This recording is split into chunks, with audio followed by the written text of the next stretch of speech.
Hello, everyone, and welcome to the Ignorant Intellectual on Media. Today, I thought we'd do a mixed haul. Haven't done one of those in a while, and I've got a few items here that look interesting, so I thought I'd bring them to your attention. All right, and I'll talk about some of the things I've watched over the last few weeks, and review those as well. All right, some of it I put back on the shelf, some of it's still upstairs where I was watching it. So I'll just put an image here on what I was watching. Okay. Because I've been watching a lot of movies actually. I've been watching a lot of movies with my daughter. She seems to be becoming a movie buff in her 20s, and so we've been what would you say, exchanging movie things. So I would watch a movie that she liked, and then she watched a movie that I liked. We've been through maybe eight or 10 movies so far. So I thought maybe I'd talk about a few of the movies that she mentioned for me to watch, and I watched. So anyways, all right, so but first let's go through all this stuff first. All right, so first up is Jane Austen's Mansfield Park, the one about Fanny. What was her last name? Price? I can't remember. Anyways, her name's Fanny. All right, and she lives in a poor house, and her parents decide to send her off to Mansfield Park, hence the name of the book, to live with her rich uncle and aunt, and it's her growing up book, basically, of her living in that rich house where her aunt hates her, and anyways, it's like a difficult life that she leads there. But anyways, it's one of Austen's favorite novels to read. I picked it up because it's part of the Everyman Library. All right, the newest one, the reboot, as they would say, that came out starting in the early 90s. This one is number 50 something, I think. Yeah, number 52 in the collection. All right. So I didn't have 52, so now I do. I'll add that to the collection. If you notice, do you notice anything strange about this? Just at a quick glance. No? Okay. This blue here that's going across kind of seems like it may be part of the front image, but it's not actually. This person who owned this had put this on a bookshelf, and there was another book that was in front of it that's almost the same size as it, but a little bit smaller. And the sun's shining on it, and it distorted the coloring. So that's what happens when you don't protect your books. All right, but it's still a really nice copy, other than that little thing. But what I do is basically, if I find a book, even if it's in, not the highest pristine type of condition, I'll pick it up. I'll pay less for it, all right, but I'll pick it up and I'll add it to my library. And then if I come across a better copy, I'll pick that up, and then I'll get rid of the inferior one, right? So, all right, so I'm up to, I think I'm almost at half of all these ones here, almost at half, just a bit below. Lord of the Flies, this one of the greatest novels ever written. If you haven't read it. In fact, they've made two movies out of it. One a black and white, the other one a color. One came out in I think it was the 60s, the late 50s, early 60s, and the second one came out in the 90s. With both of them being, if I remember correctly, both of them are in the Criterion Collection. I know the 90s one is in the Criterion Collection, but I think the original one is in the Criterion Collection as well. But if you haven't read the book is much better than the movies. The book, basically, it's about a group of kids that get shipwrecked or plane wrecked on an island with no adults. All right, I think the captain of the ship or the pilot of the ship ended up surviving, but then he ended up dying on the island or whatever. And then it was just all these kids, these grade school kids, from the ages of like 10 or 11 or 12 up down to like toddlers or whatever, are all stuck on this island by themselves. And then you get to see how society develops if there's no adult supervision, right? And it's pretty scary things, pretty scary stuff. All right, so that's that. I also found this is a really nice edition of Hagakuri's The Book of the Samurai. Basically, Hagakuri was a samurai back in the 18th century. Back in the 18th century, I remember, it was from 1659 to 1719 he was born, so 16th to the 17th century, basically. And he wrote this book on what is a good life, and the ideas of why samurai life is a good life and it's a good way to live. All right, all the way up to fighting for your death. Right. So it's been read by millions and it continues to be so. All right, those are the books. Like I said, I didn't have. Oh no, one more book. All right, this one was a find and a half. All right, so I found this edition. See this beautiful book? Oh my goodness, it's such a nice book. All right.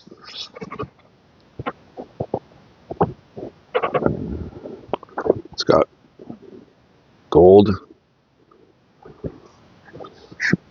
The problem is that it's a large book, so even nicely bound books, if you notice, see how it's come off here. This usually happens with books, heavy books, because the actual, the cover of the book is a bit taller than the actual pages inside. So when you put it down on a shelf, the weight of the pages will push downwards, so they go down to the bottom, right? And what happens is it makes a curve thing, and it curves here, right? But overall, this is still a beautiful edition of Tolstoy's War and Peace. So I think I'm going to keep it. I was thinking about reselling it, but I think I'm going to keep it. It's the Easton Press. There's two main leather-bound editions that you'll find on the secondary market, or new. Well, one new. The Easton Press is still around. They're still putting out nice leather-bound editions of classical works. They were in direct competition with, or they just came at the tail end of when the Franklin Library ended up going out of business, and they continued on, replacing them. Their editions are actually nicer than the Franklin editions, but the Franklin editions are really nice anyways, right? So anyways, I have a bunch of them over there. What I do is I collect these ones.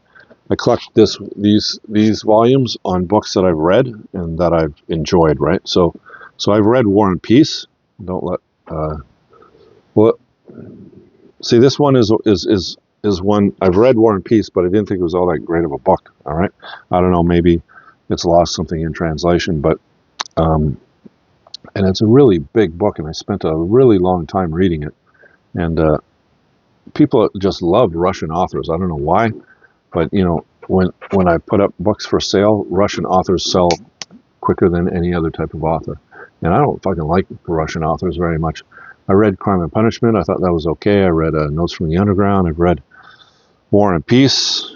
But that took me, I had to leave it, and then I went back to it. Probably took me 6 months to read War and Peace. It was like trying to read Dubliners. Have you ever tried to read Dubliners by the Irish writer James Joyce? That's a difficult. I had to put that one down. I didn't even finish it. Anyway, but it's a nice leather-bound edition of the book, and I found it for $4. So I'm wondering if I should take my good luck and keep the book, put it with my other leather-bound editions, even though it doesn't really qualify for what I define as keepsakes or whatever. Right? I like to find nice. The leather-bound editions, like either the Easton Press or the Franklin Library, or the Folio Society books on novels that I've read or books that I've read that I quite enjoy and I want to keep a copy of. Right, that's what I do. I don't think this one really qualifies, so I may sell it. I'm not sure, but it's a beautiful book. Picked it up for $4. Could probably sell this for $40, maybe $40. So. That would be a good amount of money to buy some movies with. All right, but look how nice it is. It's such a gorgeous.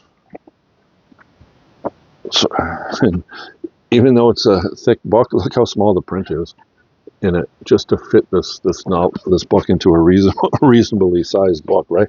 And it's still a large, heavy book, right? Anyways, all right. So let's do some. Those are the books. Let's do some CDs. All right, I found this one, Deep Purple Machine Head, their best album. All right, but personally, I think their greatest album is not a studio album, but a live album that's live in Japan. That is such an amazing album. I don't know if you've listened to it or not. One of the greatest, live albums of all time. But a lot of the music that's on that live in Japan is on Machine Head. So this has got some of their biggest hits, like Highway Star and Space Truckin', Smoke on the Water. All the ones that you will pop into your head most quickly when it comes to Deep Purple. So I heard this already. I already have this in my music library, so I'll just resell it. but it can be resold. That's why I picked it up. All right. What else? Okay, so I also got this as a present. All right, and that's Simon and Garfunkel. All right, see, it's new. All right, Simon and Garfunkel, the complete albums collection. So basically, this is 1, 2, 3, 4, 5, 6, 7, 8, 9, 10, 11 albums. All right, so it has all their 5 studio albums and their greatest hits album, and then 3 live albums. So it has a Wednesday Morning 3 a.m., Sounds of Silence, Parsley, Sage, Rosemary, and Thyme, The Graduate, the soundtrack to The Graduate, Bookends, Bridge Over Troubled Water, their greatest hits album, and then they have the concert in Central Park. Remember that concert? And Old Friends Live on Stage, and Live from New York City, 1967, and Live 1969. All right, so 11 albums on CD. Beautiful, beautiful thing. So I'll have to go comb through all my my albums that I have in storage there over there and find the Simon and Garfunkel albums and take them out of my library and sell them. All right. So okay. So now let's do. What else do we got here? Let's do some movies. All right. So we got House of Gucci. All right. Basically, it's basically about the fashion empire. Probably if this wasn't directed by Ridley Scott, I probably wouldn't pick it up. And I haven't watched it, and I don't know if I will.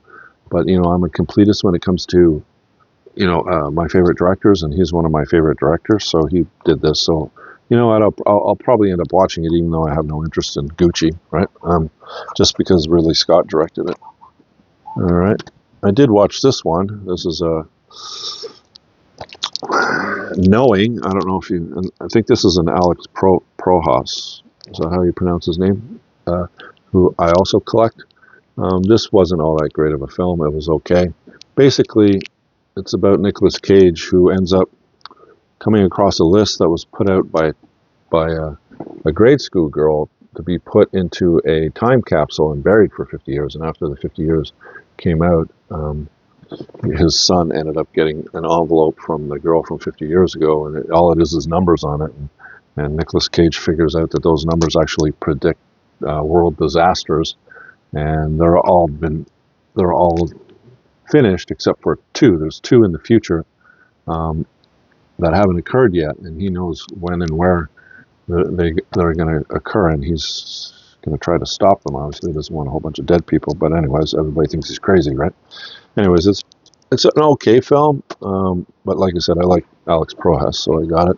And then I found this Kino Lorber DVD, not a Blu-ray, of The Day After. Now this film, I watched live on TV, if you can say live on TV. Anyways, I watched the film on TV because it's a made-for-TV film. It's a TV film. And basically, that was a friggin' disturbing film when I was a kid when I watched that film. It's basically about the end of the world because of nuclear holocaust. All right? So, and it was pretty convincing in its moviedom, let's put it that way. And it spooked the hell out of me when I was a kid, because of the Cold War and the Russians and everything. There was always that threat of nuclear war, right? And Kino Lorber decided to put it out on a DVD, all right? And so I thought I'd pick it up, but I don't know if I'm going to watch it or not. I don't know. It wasn't very. It was disturbing watching it, and I don't know if I want to be disturbed again. All right. And this gentleman had this. There's a gentleman that had this movie for $10. So I said, yeah, I'm picking it up. I don't have the Blu-ray or anything of it. It's part of the Criterion Collection, number 320 in the collection. And these I'm really nostalgic for. All right, you have your normal size DVD, right? DVD case, and then you have these Criterions, right? They made them doubly fat. They didn't need to, but they did at the beginning when they went from Laserdisc. Criterions first started on Laserdisc, and then when DVDs came out and became popular, they moved onto the DVD format and stopped making the Laserdiscs, right? So, and when they moved over, they made them like this, right? and all of them are like double thick. They're really, really nice. All right. I always had like 2 DVDs, one for the movie, and then one for all the bonus features and everything. And they usually had a really nice booklet with it. So these were the ones that I remember first watching. I never bought them back in the day, back in that time, but I did watch a lot of them. I rented a lot of them from Blockbuster, or Rogers was a big one, Rogers Video here in Canada. Or I'd go to the library, and the library usually had a pretty good collection of Criterions, right? And I'd watch a bunch of the Criterions from there, and they'd always be in this type of case. So these are kind of nostalgic for me, and I don't mind picking them up. I don't know if Mr. Lincoln has a Blu-ray, but I think it does. But anyways, I don't. Well, right now, what I'm trying to do is I'm trying to finish the collection, or at least get up to 1,000, like from 1 to 1,000 in the Criterions, and I got over 500 of them so far. So, so I don't care if I find them on Blu-ray or DVD, as long as I find them, and then I'll worry about what format they're in later. If I find a Blu-ray of a DVD, then I'll replace it with the Blu-ray or whatever, or they're coming out with 4Ks now, so I'll replace the 4K, that kind of thing. But a DVD is fine with me, right? All right, so that's young Mr. Lincoln. It's basically about a time before he became president, and he was a lawyer, basically. All right, so that's one, and the other one I found. Okay, so this one is Kiss Julie, Swedish filmmaker Alf Josberg. All right, now this is supposedly a very visually stunning film. All right. And it was actually banned in the United States, according to the back of this, because of its graphic nudity or whatever, right? So, anyways, I'm not sure, but it's one of the big films in Swedish filmmaking. I have not watched it yet. It's still in its plastic, and I got it for $13 shipped, all right? So the reason why I got this out, even though I haven't watched it yet, is because I wanted to talk to you about that. Basically, I'm on Facebook. And there, how you can join groups on Facebook, right? Well, one of them is a Criterion Collection collectors, right? You can join a Facebook group on it, and this one is in Canada, and basically they buy, sell, and trade Criterion Collection movies, right? So, and it's kind of attached to Facebook Marketplace. So if you're like scrolling through Facebook, they'll have an ad maybe of one of the persons that's selling some of the movies. They'll have it in ad form on your what do they call it, on your news feed or your For You page or whatever, the scrolling. Anyways, and if you click on it, it'll send you to the ad in Facebook Marketplace, and then you can talk through Facebook Marketplace, right? So it's pretty cool. I was always wary about doing it because it's not local, so you can't go pick it up. They have to mail it to you, right? So you never know whether the person is legit or not, right? So, but I decided to give it a go. So I ordered 3 different. I decided, okay, I'm going to give it a shot and see what my experience with it is. And this one I paid $13 for new. All right, shipped. So that was the shipping was included because it wasn't shipped. It was actually letter mailed, right? So you can letter mail something like this for under $5. So in Canada. So anyway, so I got that one, but I ordered 2 others from 2 other people. I haven't gotten those ones yet. So we'll see if either one of those guys rip me off or not. One was for $11, and the other one was $20. So, but the other one was $11 for the DVD, and I got the Fisher King for $20 in Blu-ray. So we'll see if that one shows up or not. All right. If not, then I just won't order through that way anymore. But it gives you access to all over Canada of people that are selling Criterion. And, like I said, it doesn't matter if you're in British Columbia and you're shipping it to Nova Scotia, or Nova Scotia is shipping it to Alberta or whatever. The cost is the same with letter mail. You can just put it in a brown envelope and mail it off for like less than $5, right? So it's not like it's expensive to mail, but you don't get any shipping, you don't get any tracking on it or anything. But what can you do? Once you put tracking on it, it's going to be like at minimum like $20. So it goes from maybe $3.50 to $20 just so you can track it. In other words, you're paying like 4 times the cost to make sure that the post office actually does the job that you're paying them to do, right? You know what I mean? It's like it's a boon. It's a boon to Canada Post that extra amount of money just for tracking your package and where it is. You know what I mean? So, anyways, so that's Miss Julie. It is number 416 in the collection. It was originally a play. All right, but I'm not going to go into it. I just wanted to show that to you. All right. What else do we have? Did we do anything else here? Yes. Okay. So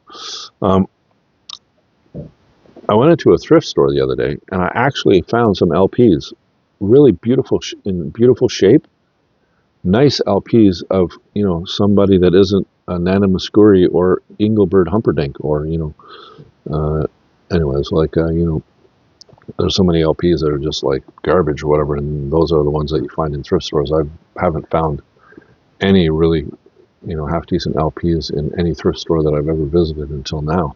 And I found these two albums, and they're not like the super greatest albums of all time or anything, but Never Forever by Kate Bush. All right, I don't know if you're a Kate Bush fan, but you should be if you're not. And this one I think is her 3rd studio album. It's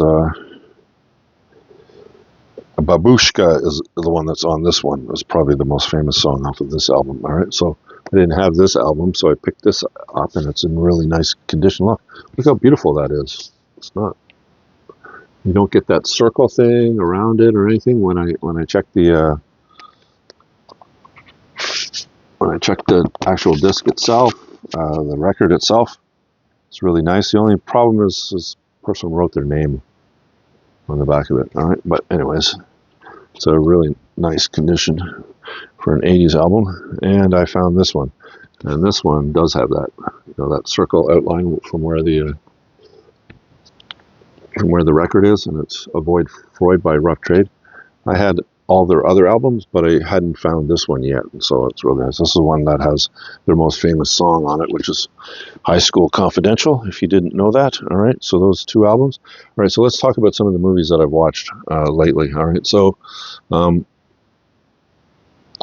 ones I've watched most recently was because of my daughter. She really likes the what's that franchise? The one with the clown, the clown with the little hat, the horror films. Anyways, I'll put it up here. I watched the first 2 of them. All right, so not bad. The first one you could tell was pretty low budget, but it was okay to watch. Lots of blood and guts. You know what I mean? The second one you could tell had a bigger budget, but the second one I think loved itself too much because it was over 2 hours long, and you don't need a slasher film to be like 2 hours long. How many times are you going to murder somebody? You know what I mean? I mean, in the first movie, some of the stuff was pretty gross, like when they tied the girl he tied the girl upside down naked and then just took a hacksaw and cut her in half, starting at her private parts going downwards. That was pretty gross. In the second film, the guy was getting, he's a little guy. He's not a big guy, right? So usually, you think of, like Jason or Michael Myers or whatever, as huge guys, and they're like, supernatural almost, and, you just can't kill them, right? And there's no point in trying to fight them because they'll just kill you, right? So the only option you have is to run. But with this guy's a tiny, thin guy, you know what I mean? And he gets you at the end, but man, if you fight him, you can you can have a pretty good chance at him because he's been killed twice in the 2 films, right? But he just seems to, like, the first one he got a supernatural resurrection or whatever, and in the second one it ended with his head being cut off or whatever. But there was this other little girl, this child psycho or whatever thing that grabbed his head and then walked off screen with it. So there is a third one I haven't watched yet, so I'm assuming that that head gets to be reanimated or something, right? So anyways, the second one is too long. The first one was was quite long enough. You could probably do these films in an hour and 20 minutes at the most, and you know, they would hold up just as good or better, right? But the second one was way too long. It was like over 2 hours. But one thing that is interesting in these films is that in all the other slasher films that you ever watched, you know, the slasher usually has a knife of some sort, right? Some sort of killing instrument. Maybe he picks up something and like a tire iron or something and stabs you with it, or knocks you over the head with it or something. You know, picks something up and kills you with it. But this clown, he has like guns. So when he's getting in trouble, he just pulls out a gun and shoots you, right? So there's, you know, there's shooting in this, which is kind of unique because it's never happened in that I've seen in a you know, unless it's the victim trying to protect themselves against the slasher. But the slasher never picked up a gun and shot anybody, right? I think he was influenced by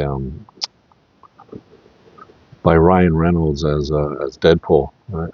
It's like when you watch the Deadpool films, you go, when have you ever seen a superhero pick up a gun and shoot people with it, right? And that's what Ryan Reynolds does so I guess he's saying, hey, why not make a slasher film, but the slasher gets to use a gun as well, right? So that's one interesting thing about that. That's kind of unique to whatever the name of the film is. I can't remember the name of the film.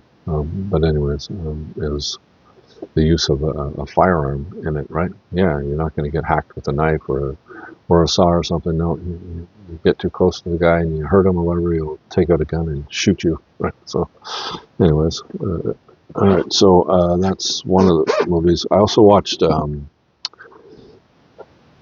those two. I watched the Lovely Bones. You know, I watched that like maybe a week ago, and I don't fucking remember it. I have it in my library as well because it's a director that I collect. You know, Jackson, the one that did King Kong and all the Lord of the Rings and that. He directed that. The Lovely Bones, I think it was called. It wasn't very good. So, and then I watched with another one of the films that she likes is Gentlemen Prefer Blondes. You know, the Marilyn Monroe film. That is a good film. It's kind of funny. It's kind of you know, you get some musical elements in it. Overall, yeah, it was a pretty good film for a 50s film. Not bad at all. And it's color, so it wasn't black and white either. It was like an early color film, right, in Technicolor. So, and Marilyn Monroe, you know, she does that, you know, ditzy blonde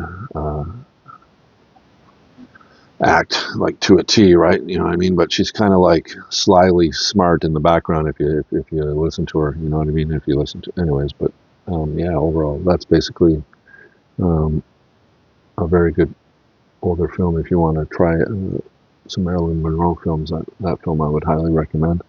What else did I watch? I watched Dirty Harry, the first Dirty Harry film. I always like that film. It's my favorite Dirty Harry film. Basically, it's when Clint Eastwood leaves the you know, the spaghetti western genre and just takes the exact same character and make him a cop in San Francisco. And you know, he's hunting down this guy that likes to call him Scorpio and kidnaps kids and others, and you know, ransoms the city for hundreds of thousands of dollars. But you don't do that on Dirty Harry's watch, because he'll come and get you, right? So if you haven't watched any of the Dirty Harry films, the first one's the best, but the other ones are cool too. All right, what else did I watch? Excuse me. Oh, I watched, what was that Roland Emmerich film about a second ice age coming, starring Jake Gyllenhaal is like caught in the New York Library. I'll put it up here. Watch that film. I always like disasters. I know people pan Roland Emmerich's films, but they're visually really fun to watch, right? You know, when you see, you know, the snow come in to New York City and the water coming in and like drown Manhattan Island and everything. It's like, you know, it's pretty impressive, cool stuff, right? But you know, his films aren't like intellectually challenging that way. And I watched some other ones, but I can't remember what they are now.